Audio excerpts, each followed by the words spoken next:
Until Dawn is a game that's full of horror, and one of the things we decided to do early on was to take a scientific approach to how scary it was.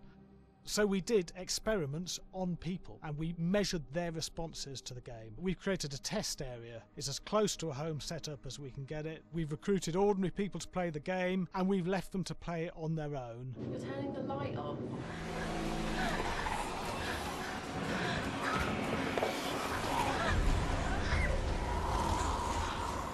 The only difference is it's rigged with cameras and microphones that relay the data through to the next room where people are watching them play.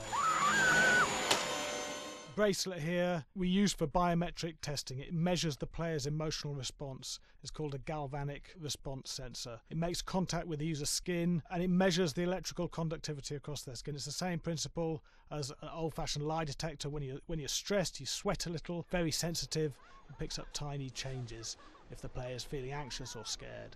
That data's fed back to a testing team, comes through as a graph.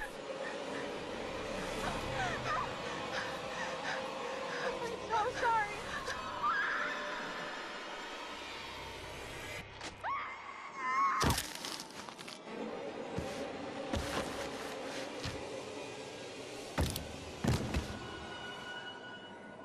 There's no point testing one or two people, you have to test a lot of people. And watch your step.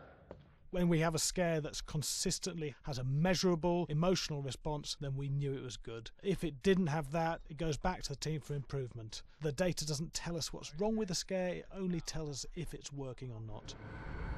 Wait, okay, so you hear that too, right? Josh. Here we have a chapter relatively early in the game. Weirdly regular. Nothing regular about it. We have to create tension and anxiety in the player so they are ready to receive the scare.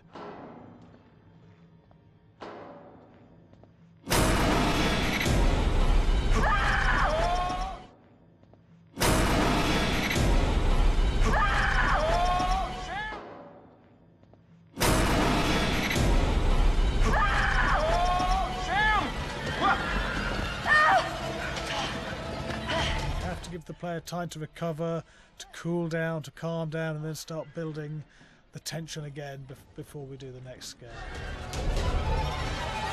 Hey. What? Hey. What the hell? Ooh, you just got mugged.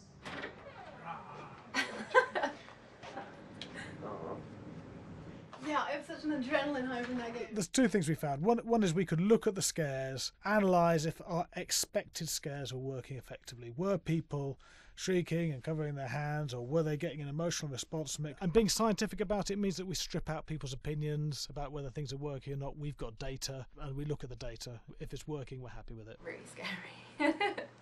Bit scared and wanting to get away. I actually be maybe a bit scared to play on my own, but In a room with the lights on, yeah, with some other people as well, yeah, maybe. But because I'm a scaredy cat, I would play with someone in the room. And the lights on. It was one of the scariest games I've played in a